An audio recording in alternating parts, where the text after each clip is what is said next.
Hello and welcome to Income Tax Gurukul. We were reading about block of depreciation. Actually में हमने शुरू कर रखा था डेप्रिसिएशन के अंदर। आज हम पढ़ने वाले ब्लॉक ऑफ एसेट के बारे में और एडिशनल डेप्रिसिएशन, हो सका तो टर्मिनल डेप्रिसिएशन के बारे में भी थोड़ा डिटेल में देखेंगे। तो देखा जाए तो जो ब्लॉक ऑफ एसेट अकाउंटेंसी में टोटली डिफरेंट। अकाउंटेंसी आप भूल जाओ, यहाँ पे अकाउंटेंसी में क्या रहता है, जितने भी एसेट्स है उन सब एसेट्स के ऊपर डेप्रिसिएशन लगाते हो, कैलकुलेट करते हैं। तो मोस्टली अकाउंटेंसी के जितने भी हम क्वेश्चन करते हैं उसमें मुश्किल से कितना होगा, 10 रहेगा, 12 रहेगा, कितने 10 से 12 कैपिटल एसेट ही हमें मिलते हैं जिनके ऊपर इजी रहता है। बट अगर आप प्रैक्टिकली जब आप सोचोगे तो कोई कई कंपनी जो अच्छी बड़ी बड़ी कंपनी है उनके अंदर 1000 से भी ज्यादा कैपिटल एसेट है। तो आप किस में डेप्रिसिएशन लगाओगे, कैसे लगाओगे, कैलकुलेट करना थोड़ा टफ रहता है। इसलिए अकाउंटेंसी में आप कुछ भी करते हो करते रहो। इनकम टैक्स एक्ट स्पेसिफिकली बोलता है कि हम डेप्रिसिएशन देके ब्लॉक ऑफ एसेट्स के ऊपर, उन्होंने एक ब्लॉक का कंसेप्ट लगाया। उसमें ये कहा कि जितने भी 1000 आपके जो एसेट्स हैं उनको हम डिवाइड कर देंगे ब्लॉक्स में और बना देंगे मुश्किल से 5 से 6 ब्लॉक्स। और उन ब्लॉक के अंदर एक ब्लॉक के ऊपर एक रेट बताएंगे, 5% है, दूसरे पे बताएंगे 10% है, जो इसके अंदर दे रखा है 15% है, 20% है, 40% है। वो सब रेट ऑफ डेप्रिसिएशन आपको लगा के पूरा ब्लॉक के ऊपर कैलकुलेट करना, ना कि इंडिविजुअल कैपिटल एसेट के। तो वो सब चीजें ही आज हम इसमें डिस्कस करने वाले। तो ब्लॉक ऑफ एसेट बेसिकली कहते हैं same class same rate of depreciation.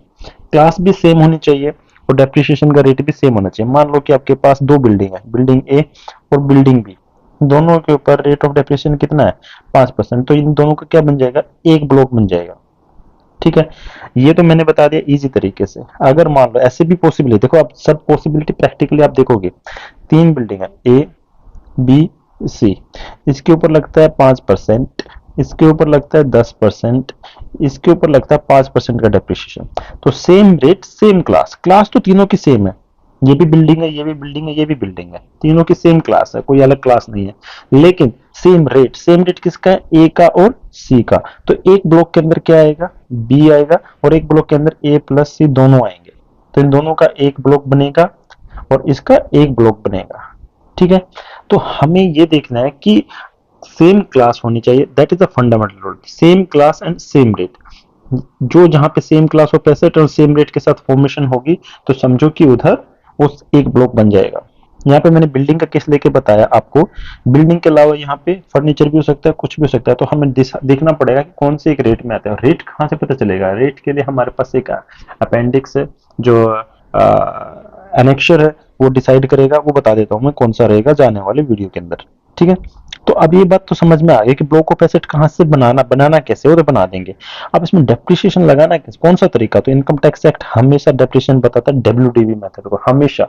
Mostly WDV, 90% cases में आपको डब्ल्यूडीवी बताएगा। आपने एसएलएम यूज किया या फिर जितने भी अलग तरीके अकाउंटेंसी के अंदर यूज किए वो यहाँ पे नहीं चलते, यहाँ पे डब्ल्यूडीवी ही चलेगा। कुछ पावर जनरेटिंग कंपनियां रहती हैं, वहां पे एसएससी के पास मौका रहता है, जो मैंने पिछले वाले वीडियो में भी बताया था।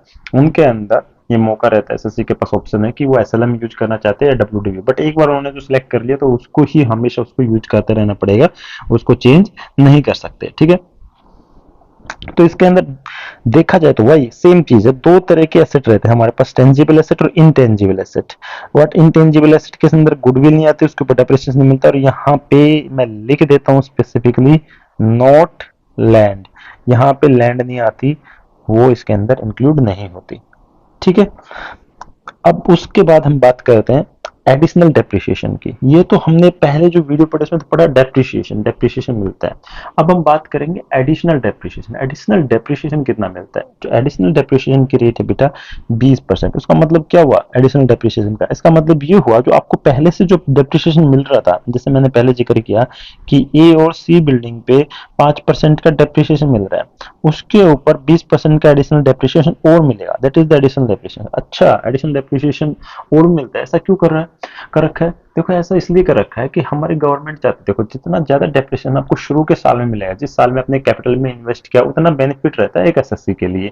क्यों बेनिफिट रहता है, क्योंकि पहले साल जब आपने एसेट्स परचेज किए तो वहां पे आपका ज्यादा एक्सपेंस हुआ है, और उस एक्सपेंस को अगर गवर्नमेंट उसी टाइम पे माइनस करने को देगी तो आपका जो एक्सपेंस माइनस करने को मिलेगा तो इनकम कम आ जाएगी और टैक्स आपको कम करना पड़ेगा।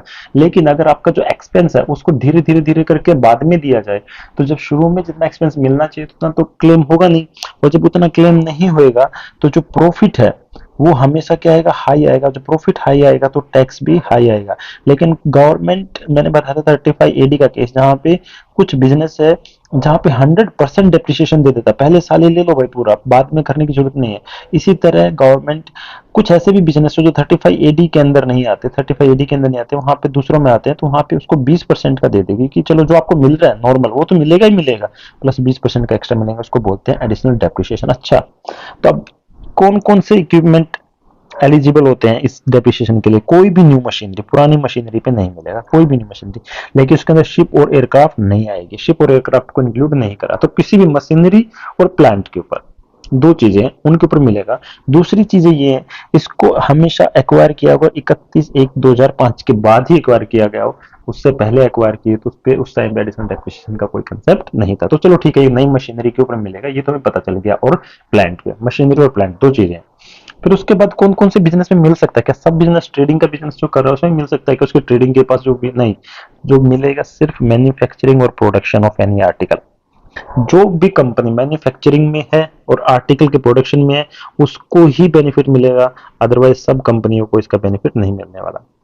दूसरी, इसके अलावा मैन्युफैक्चरिंग और प्रोडक्शन के अलावा जनरेशन और ट्रांसमिशन और distribution of power, power generating जो कंपनी रहती है और ट्रांसमिट, पावर जनरेट कोई और करता है, ट्रांसमिट करने के लिए दूसरी कंपनी भी कई बार हो जाती है, तो उस केस में भी पावर जनरेशन और ट्रांसमिशन के केस में और डिस्ट्रीब्यूशन के केस में जो कंपनियां रहती हैं उनको ही एडिशनल डेप्रिसिएशन का बेनिफिट मिल जाता है। दो चीजें हमें क्लियर हो गई कि मैन्युफैक्चरिंग और प्रोडक्शन वाले, पावर जनरेशन जो ट्रांसमिशन डिस्ट्रीब्यूशन वाली कंपनियां रहती हैं उनको मिलता है। और किसके ऊपर मिलता है? मशीनरी के मिलता है, लेकिन मशीनरी क्या होनी चाहिए? न्यू होनी चाहिए, 2005 से पहले की के ऊपर नहीं मिलेगा।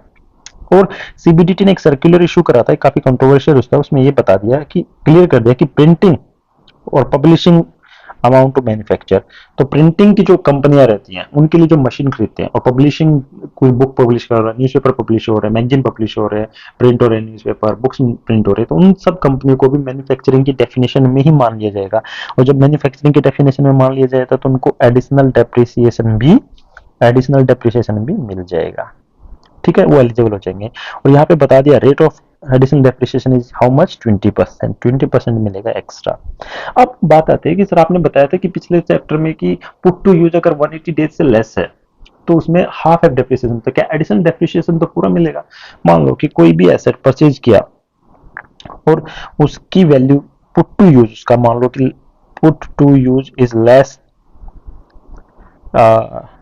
Is put to use is less than 180 days. तो आपने बताया था कि अगर मान लो उस एसेट का रेट ऑफ जो डेप्रिसिएशन है, डेप्रिसिएशन रेट जो नॉर्मली मिलता है वो मिलता है उसको 10%, तो आपने बोला था कि सर वो आधा हो जाएगा, पूरा नहीं मिलेगा, तो कितना मिलेगा? 5% ही मिलेगा, क्योंकि पुट टू यूज कितना है? 180 दिन से कम। तो क्या एडिशनल डेप्रिसिएशन में भी ऐसा ही? हाँ बेटा, जो एडिशनल डेप्रिसिएशन है उसमें भी अगर पुट टू यूज अगर लेस देन 180 डेज है तो 20% ना मिलके कितने मिलेगा? 10% का डेप्रिसिएशन मिलेगा। तो इसमें भी ये देखना पड़ेगा कि जो नई मशीनरी आप यूज कर रहे हो, जो नई मशीनरी यूज कर रहे हो उसका पुट टू यूज करना है, तो उसके हिसाब से एडिशनल डेप्रिसिएशन देना है। नेक्स्ट ईयर जो बाकी का डेप्रिसिएशन मिला है वो आपको पूरा मिल जाएगा। वो यहीं पे, यहाँ पे वही चीज माइनस बताई हुई है कि अगर as per this 50% of additional depreciation, कितना बेटा? 50%, तो मतलब आधा हो गया ना, 50% तो आधा ही हो गया ना। तो 50% of additional depreciation to be allowed when plant and machinery put to use less than 180 days। ठीक है, 180 डेज के बराबर है और उससे ज्यादा है पुट टू यूज, तो फिर तो ऑब्वियसली पूरा का पूरा डेप्रिसिएशन एडिशनल में जितना 20 का 20% मिल जाएगा।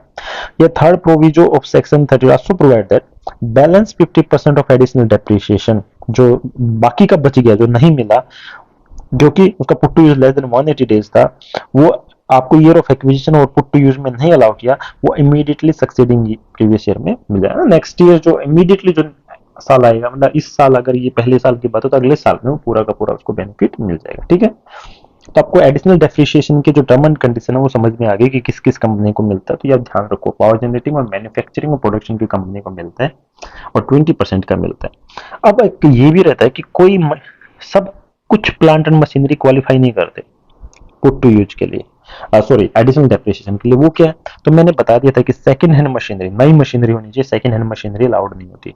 दूसरी ये है कि जो प्लांट और मशीनरी ऑफिस प्रमाइस में है, रेजिडेंशियल अकोमोडेशन में और एनी गेस्ट हाउस में है, उसके लिए भी एडिशनल डेप्रिसिएशन नहीं मिलता।